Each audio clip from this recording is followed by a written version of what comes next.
नमस्कार, आप देख रहे हैं IBC 24 मध्य प्रदेश के खबरों के बुलेटिन में आपका स्वागत है। मैं हूं राहुल सिन्हा। बुलेटिन की शुरुआत करेंगे इस वक्त की बड़ी खबर से, जो कि सागर से मिल रही है। एक ही परिवार के 3 लोगों ने फांसी लगा ली है। माता, पिता और बेटे ने फांसी लगाई है। तीनों की मौत हो चुकी है। दूसरे बेटे और उसकी पत्नी ने भी जहर खा लिया। दोनों की हालत गंभीर बनी हुई है। जमीन को लेकर पड़ोसी से विवाद हुआ था। रहली थाना इलाके के तीखी गांव का ये मामला है। तो सागर से इस वक्त की बड़ी खबर, जहां एक ही परिवार के 3 लोगों ने फांसी लगा ली। माता, पिता और बेटे ने फांसी लगाई तो तीनों की मौत हो चुकी है। दूसरे बेटे और उसकी पत्नी ने भी जहर खा लिया और दोनों की हालत गंभीर बताई जा रही है। जमीन को लेकर पड़ोसी से विवाद हुआ था, जिसके बाद ये लोमहर्षक घटना सामने आई है। चलिए, हमारे संवाददाता उमेश यादव हमसे फोन लाइन पर जुड़ चुके हैं। उमेश, सबसे पहले जानना चाहेंगे तफसील से कि आखिर ये पूरा मामला है क्या? ये मैं बताऊं आपको, रहली थाना क्षेत्र का एक तिखी गांव है, जहां पर 2 किसान परिवार हैं, पटेल परिवार हैं, जिनमें 23 दिसंबर को आपस में जो है खेत में से ट्रैक्टर निकालने की वजह से आपस में झगड़ा हो गया था 2 परिवारों में। और वो झगड़ा इस कदर हुआ था कि लाठी डंडे और कुल्हाड़ी से एक दूसरे पर हमला किया था। उसमें 9 लोग के ऊपर मामला दर्ज भी हुआ था कि 2-3 लोग इसमें घायल भी हो गए थे। एक गंभीर घायल हुआ था, एक वृद्ध, तो उसको भोपाल इलाज के लिए पहुंचाया गया था। अब आज वो उसकी सूचना आई है, जो भोपाल में जिसका इलाज चल रहा था उसकी मौत की भी सूचना आज आई थी कि उसकी मौत वहां हो गई है। और जो दूसरा पक्ष था पटेल परिवार का, उसमें वृद्ध, उसके माता पिता और 2 बेटे थे उनके। तो वृद्ध माता पिता और बड़े बेटे ने फांसी लगाकर जान दे दी। जब छोटे बेटे और बहू ने देखा कि घर में माता पिता और बड़े बेटे ने फांसी लगाकर जान दे दी है, तो उनको फांसी पर लग। चलिए उमेश, हम आपको रोकना चाहेंगे। इस वक्त हमारे साथ TI अखिलेश हमसे जुड़ चुके हैं। अखिलेश जी, जिस तरीके से ये लोमहर्षक मामला सामने आया है, आपको नहीं लगता कि अगर पुलिस की ओर से इस पर पहले ही कार्रवाई शुरू की गई होती तो शायद इतनी बड़ी घटना नहीं होती? पुलिस के द्वारा कार्रवाई की गई है। ये तो 23 तारीख को ही इसमें अपराध दर्ज हो गया है जी। जिस तरीके से जमीन का विवाद चल रहा था, जमीन का जो विवाद है उसके लिए भी पुलिस ने प्रिवेंटिव एक्शन लेके SDM के यहाँ मैटर पहुंचा दिया था। काफी पहले की बात है जी, क्योंकि ये जमीन का विवाद है तो जाहिर सी बात है इसकी शिकायत पहले भी आपके पास आई होगी। तो कहीं ना कहीं जी उसमें कार्रवाई हुई है जी। किस तरह की कार्रवाई और क्या कुछ हुआ? क्योंकि जिस तरीके से यहाँ पर एक बुजुर्ग की मौत जी, उसमें जो मारपीट हुई है, उसमें जिस बुजुर्ग की मौत हुई है, उसमें जो लोग आरोपी थे उस पक्ष ने इसमें आत्महत्या की है 3 लोगों ने जी। अब आगे आप क्या कार्रवाई करेंगे? क्योंकि अब जो दुर्घटना होनी थी वो हो गई। तीनों बॉडी पोस्टमार्टम के लिए भेजेंगे।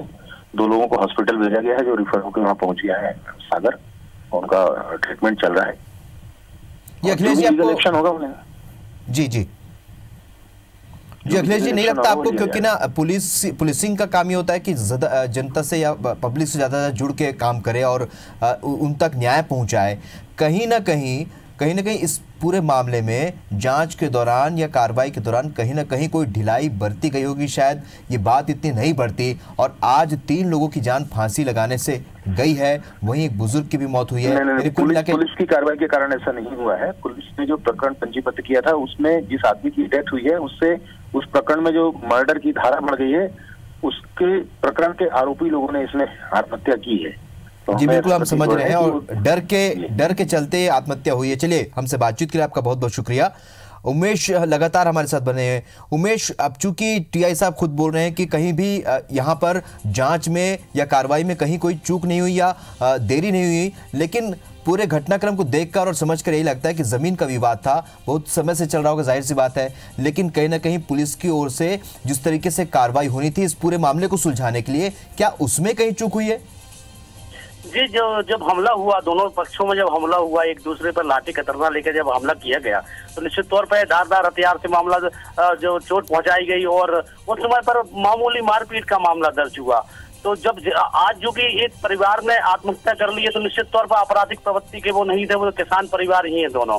लेकिन जब एक पक्ष के वृद्ध को ज्यादा चोट आ गई, उसकी मौत हो गई, तो तो निश्चित तौर पे दूसरे पक्ष का जो किसान परिवार है उस पर हत्या का मामला दर्ज होना ही बनता था। इसलिए हो सकता है जो टीआई कह रहे हैं वो बात सही है, लेकिन यदि उस मामले को गंभीरता से लिया जाता, दोनों पक्षों पर प्रतिबंधात्मक कार्रवाई की जाती, कि उनको देखते, उस गंभीरता को देखते कि इन लोगों ने उस झगड़े में जो है कुल्हाड़ी का उपयोग किया, धारदार हथियारों का प्रयोग किया, तो उन पर थोड़े पुलिस को और सख्ती करनी थी। मामूली धाराओं में समय पर मामला दर्ज नहीं करते हुए संज्ञान लेना था। तो हो सकता है कि ये चीज ना होती। हालांकि जो घटना हो चुकी थी उसी चोट की वजह से उसकी इलाज के दौरान एक पक्ष के वृद्ध की मौत हुई है और उसकी हत्या का मामला जो है अब इन पे आना ही था।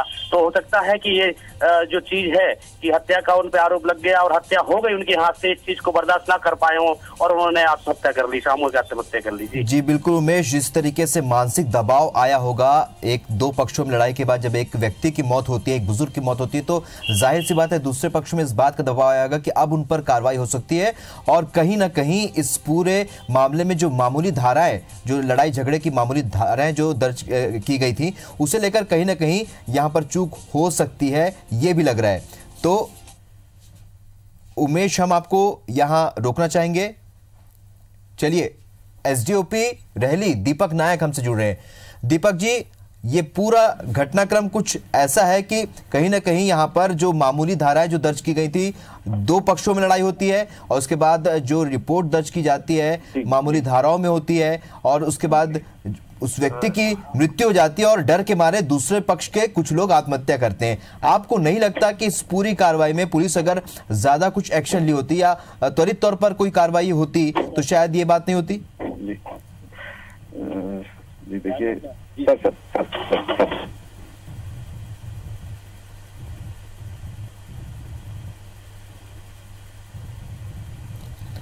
चलिए हम अब चर्चा करें। एसपी साहब हमसे जुड़ चुके हैं, सत्येंद्र शुक्ला जी जुड़ चुके हैं। सत्येंद्र जी, रेहली थाना क्षेत्र का यह मामला जहां पर दो पक्षों में विवाद के बाद एक पक्ष की जब व्यक्ति की मौत होती है, 3 लोग आत्महत्या कर लेते हैं। टीआई कहते हैं कि इस पर जो त्वरित कार्रवाई जो हो सकती थी वो हुई है, लेकिन आपको नहीं लगता कि कहीं ना कहीं पुलिसिया कार्रवाई में कहीं ना कहीं कोई कमी रह गई होगी, शायद इस वजह से घटना हुई है? पुलिस कार्रवाई के संदर्भ में जहाँ से पहले दिन ही दोनों पक्षों की तरफ से कानूनी प्रकरण दर्ज कर लिए गए थे, इसके पहले भी इन लोगों को प्रिवेंटिव सेक्शंस के अंतर्गत कार्रवाइयां की गई है।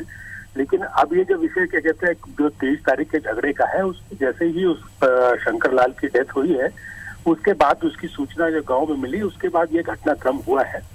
और क्योंकि दोनों सगे भाई हैं, उनके बीच में जो विवाद है उस पर पुलिस कार्रवाई भी हुई है और प्रिवेंटिव एक्शन भी जो सामान्य तौर पर जमीनी विवाद में होते हैं वो कार्रवाइयां हुई है। जी, जिस तरीके से जमीन विवाद चल रहा था तो जाहिर सी बात है बहुत लंबे समय से पुलिस में इस मामले की शिकायत पहुंची होगी और कहीं ना कहीं जब ये विवाद हुआ, जब दो पक्ष आपस में धारदार हथियार लेकर लड़ रहे हैं और मामूली धाराएं के तहत जब मामला दर्ज होता है, तो आपको नहीं लगता क्या आप इस पूरे मामले में पुलिस विभाग में भी जांच करवाएंगे? नहीं, निश्चित तौर पे अगर कोई त्रुटि है तो उस त्रुटि में अगर कोई त्रुटिकर्ता होगा तो उसकी जांच कराकर उनके खिलाफ कार्रवाई की जाएगी। चलिए एसपी साहब, हमको भी इस बात की उम्मीद है कि इस पूरे मामले में सही जांच की दिशा होगी और आगे इस पर कार्रवाई होगी। फिलहाल हमसे चर्चा के लिए आपका बहुत बहुत शुक्रिया। उमेश, आपका भी बहुत बहुत शुक्रिया। तो हम आपको बता दें कि सागर में कोई बहुत ही लोमहर्षक घटना सामने आई है, दिल को दहला देने वाली घटना, जहां पर एक व्यक्ति की मौत के बाद एक ही परिवार के 3 लोगों ने आत्महत्या करी। मतलब कुल मिलाकर 4 लोगों की इसमें मौत हुई है। चलिए बढ़ते आगे, बात करते हैं जबलपुर की। जबलपुर से बड़ी खबर, जहां दुकानदार पर चाकू से हमला किया गया है और दुकान में घुसकर आरोपियों ने चाकू से हमला किया। शराब पीने से मना करने के बाद यह विवाद हुआ था। नरघैया इलाके का यह मामला है। सीसीटीवी में चाकूबाजी की तस्वीरें कैद हो गई हैं। आरोपियों की तलाश में पुलिस जुट चुकी है। विजेंद्र पांडे हमारे सहयोगी फोन लाइन पर जुड़ चुके हैं। विजेंद्र, क्या है ये पूरा मामला और क्या कुछ अपडेट? देखिए, लाडगंज थाना क्षेत्र के नरघैया इलाके का मामला है। ये मुख्य तौर पर व्यवसायिक इलाका है जबलपुर का, जहां पर रेडीमेड गारमेंट का काम होता है। और इतने व्यस्ततम इलाके में आप देख सकते हैं कि किस तरह से अपराधियों के हौसले बुलंद हैं कि वो दुकान के भीतर घुसकर व्यापारी के साथ मारपीट कर रहे हैं।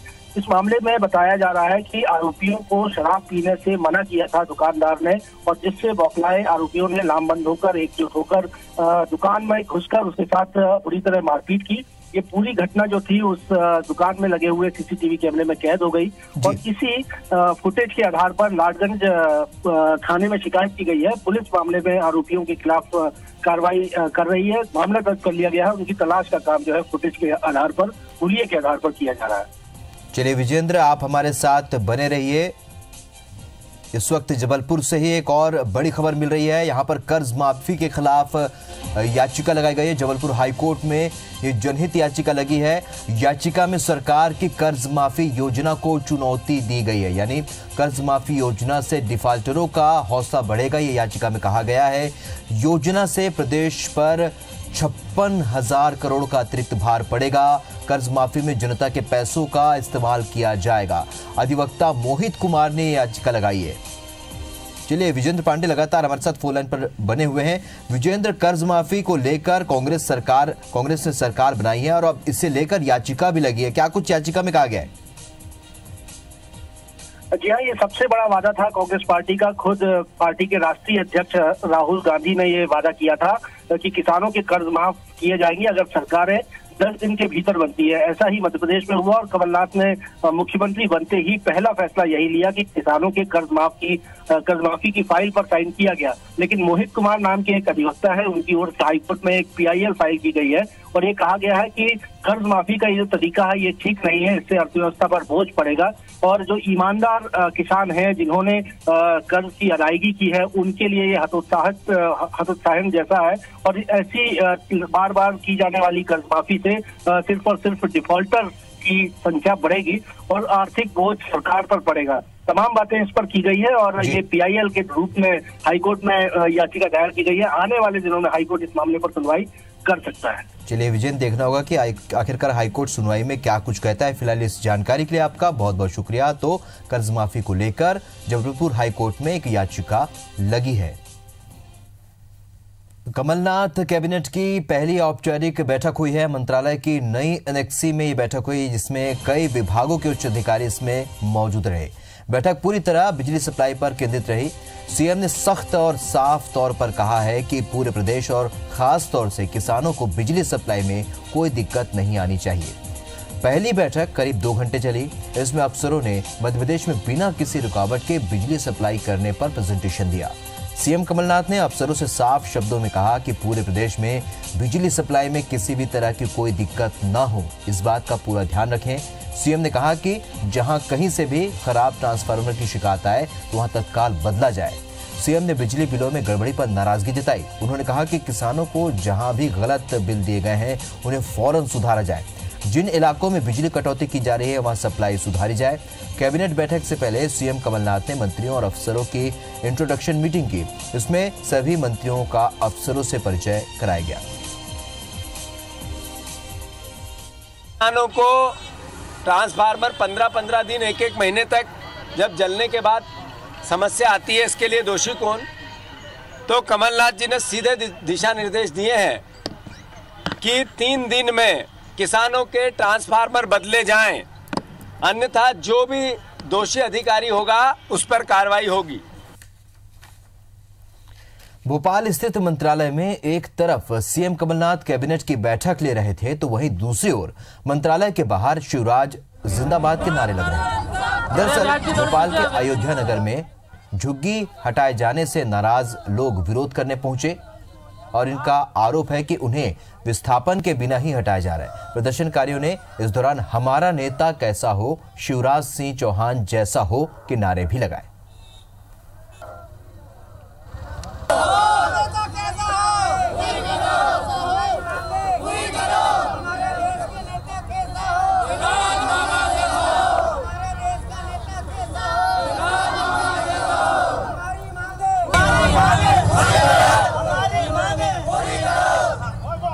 द्वारा हम लोगों को परेशान किया जा रहा है और न कि परसों के दिन उन लोगों ने 8-10 झुग्गियां तोड़ दी। सरकारी लेटरिंग बनी थी वो भी तोड़ दी है और न कि बोल के गए हैं 2 दिन का टाइम है, 2 दिन में आप लोग नहीं हटाओगे तो बुलडोजर चढ़ा दिया जाएगा। और सर हम 20 साल से राज कर 20 साल से रह रहा है वहाँ झुग्गी बस्ती में, आज तक कोई परेशानी नहीं हुई। और आज 2 दिन पहले परसों के दिन सर हम लोगों को वहाँ बहुत परेशानी उठानी पड़ी।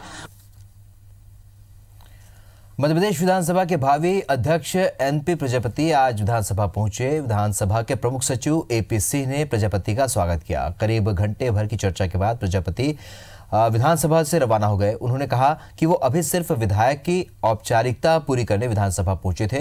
विधानसभा में कुछ जरूरी कागजात जमा करने थे। विधानसभा अध्यक्ष के सवाल पर बोले, अभी मैं सिर्फ विधायक हूं, जब अध्यक्ष बनूंगा तब अध्यक्ष की हैसियत से बात करूंगा।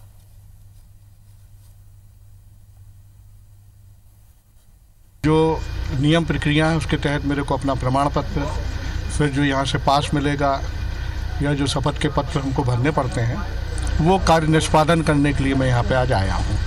तो कुछ दिन बाद यहाँ के अध्यक्ष भी होंगे आप? तब फिर अपन मिलेंगे, तब फिर मिलेंगे।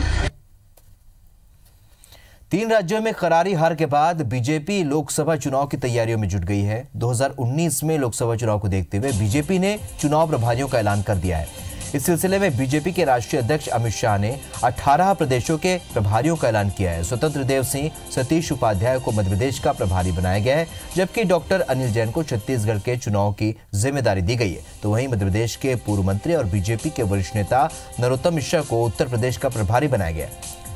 नलिन कोहली को मणिपुर और नागालैंड का प्रभारी नियुक्त किया गया है। भूपेंद्र यादव को बिहार, ओम प्रकाश माथुर को गुजरात, तीरथ सिंह रावत को हिमाचल प्रदेश, मंगल पांडे को झारखंड, अरुण सिंह को ओडिशा, कैप्टन अभिमन्यु को पंजाब और चंडीगढ़ का प्रभारी बनाया गया है।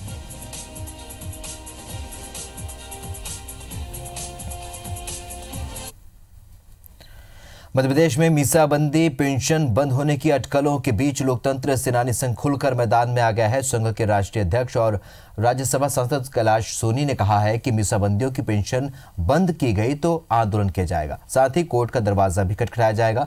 दरअसल प्रदेश में कांग्रेस की सरकार बनने के बाद मीसाबंदियों की पेंशन बंद करने की मांग उठी है। ये आरोप लगाया जा रहा है कि पूर्व की भाजपा सरकार मीसाबंदी पेंशन के जरिए भाजपा के लोगों को उपकृत कर रही थी, जिससे प्रदेश पर अधिक आर्थिक बोझ पड़ रहा है। बता दें कि आपातकाल के दौरान राजनीतिक या सामाजिक कारणों से जेल में बंद रहे मीसाबंदियों को लोकनायक जयप्रकाश नारायण सम्मान निधि के रूप में हर महीने 8,000 रुपए की पेंशन दी जा रही है, जबकि 1 महीना या इससे ज्यादा जेल में रहने वाले मीसाबंदियों को 25,000 रुपए मासिक पेंशन दी जा रही है, जिसे कांग्रेस ने बंद करने की मांग की है, जिसके विरोध में लोकतंत्र सेनानी संघ उतर आया है। एक तो ये पेंशन नहीं है, ये लोकनायक जयप्रकाश नारायण सम्मान है और स्वतः स्फूर्त होकर के दिया है। हमने कोई डिमांड नहीं की और इसलिए किया गया कि हमने देश के लिए किया, और इसलिए आपके माध्यम से हम कहना चाहते हैं कि ये नादानी कोई भी सरकारें न करें। पन्ना जिले में स्वास्थ्य सुविधाएं सुधरने का नाम नहीं ले रही हैं। ताजा मामला जिले के शाहनगर के सामुदायिक स्वास्थ्य केंद्र का है, जहां नसबंदी शिविर में नसबंदी कराने आई करीब 60 से ज्यादा महिलाओं को बदइंतजामी का सामना करना पड़ा। महिलाओं को ना तो बिस्तर नसीब हुआ और ना ही कपड़े। कड़ाके की ठंड में उन्हें जमीन पर लेटकर नसबंदी करनी पड़ी। कुछ महिलाओं को तो अपने घर से रजाई और गद्दे बुलवाने पड़े। इतना ही नहीं, दवाइयों के लिए भी मरीजों के परिजनों को परेशान होना पड़ा। परिजनों ने स्वास्थ्य विभाग पर लापरवाही का आरोप लगाया है। जिला अस्पताल के सीएमएचओ ने इसे गंभीर मामला बताते हुए कार्रवाई की बात कही है। ऑपरेशन कराने? हाँ। किसका हुआ? हमारी लड़किया का, बहू का। यहाँ व्यवस्था क्या नीचे लिटाए है कि पलंग पे? नीचे। नीचे? हाँ। ये गद्दे यहीं से मिले हैं कि घर से लेके आए? हम घर से ले आए हैं। घर से? बिछाए हैं। घर से सब लेके आई? शाहनगर सामुदायिक स्वास्थ्य केंद्र में सभी तरह की व्यवस्था की गई है, और वहाँ पर अगर ये बात जो हमें जानकारी में आ रही है, यदि इस तरह की कमी हो तो उसके लिए जो भी जिम्मेदार है उस पर मेरे द्वारा कार्रवाई की जाए। मैं कल खुद ही जाऊंगा। यदि मैं न जा पाया तो मैं अपने परिवार कल्याण अधिकारी को भेजूंगा और पता लगाऊंगा ऐसा क्यों हुआ। सारे जिले के अंदर सभी प्राथमिक स्वास्थ्य केंद्रों में जहां भी हम कैंप लगा रहे हैं, सारी व्यवस्था, पर्याप्त फंड, हर चीज़ दे रखी है। यदि इसका कोई सदुपयोग कोई कर्मचारी जिम्मेदार है नहीं कर रहा है तो उसको हम पता करके कार्रवाई करेंगे। इंदौर के मालवा मिल के पास अपनी शादी के कार्ड बांटने जा रही एक युवती की सड़क हादसे में मौत हो गई। जिस घर में 1 महीने बाद शहनाइयां बजने वाली थी, उसी घर में मातम छा गया। जो परिवार शादी की तैयारियों में जुटा था, वो बेटी की अर्थी को कांधा देने को मजबूर हुआ। पूरी घटना सीसीटीवी कैमरे में कैद है। दरअसल महालक्ष्मी नगर की रहने वाली 28 साल की साक्षी निगम अगले महीने 25 जनवरी को अपनी होने वाली शादी का कार्ड दोस्तों को बांटने के लिए स्कूटी से निकली थी। लेकिन जब वो पाटनीपुरा से मालवा मिल की ओर जा रही थी, तभी पानी के टैंकर से पानी बहने की वजह से साक्षी सड़क पर फिसल गई और नगर निगम के टैंकर का पिछला पहिया उसके चपेट में आ गई और साक्षी को इलाज के लिए अस्पताल भी ले जाया गया, लेकिन सर पर चोट लगने की वजह से उसकी मौत हो गई। चश्मदीदों का कहना है कि यदि साक्षी ने हेलमेट पहना होता तो उसकी जान बच जाती। उसके थोड़ी देर पहले यहाँ पे पानी का टैंकर टर्न हुआ था यहाँ से, तो उसमें से काफ़ी पानी यहाँ पर गिर गया, इस कारण यहाँ चिकना हो गया था। वो लड़की लेफ्ट साइड से निकली, टैंकर के साथ ही चल रही थी, ना टैंकर स्पीड में था ना लड़की स्पीड में थी, तो उसका उस पानी पे स्लिप हुई, वो अंदर चली गई टैंकर, पर टैंकर उस पर नहीं चढ़ा, उसको सिर में चोट आई है। हेलमेट होता तो बच सकती थी। एक साक्षी निगम है, साक्षी निगम पिता अशोक निगम परदेशपुरा में एक्सिस बैंक में काम करती थी, महालक्ष्मी नगर इंदौर में रह रही। चूँकि रहने वाली वो उज्जैन की है, वो मालवा में इधर अपने पाटनीपुरा से मालवा मिल तरफ जा रही थी, तो बेकरी गली के पास में एक नगर निगम का टैंकर था सफ़ेद कलर का, तो उससे साइड से टक्कर लग गई है उसको, जिस कारण अंदरूनी चोट लग गई सिर में, उस कारण उसकी डेथ हो गई है। चलिए, मध्य प्रदेश की खबरों में फिलहाल इतना ही, लेकिन ताज़ा अपडेट के लिए आप बने रहिए एब्स 24 के साथ। नमस्कार।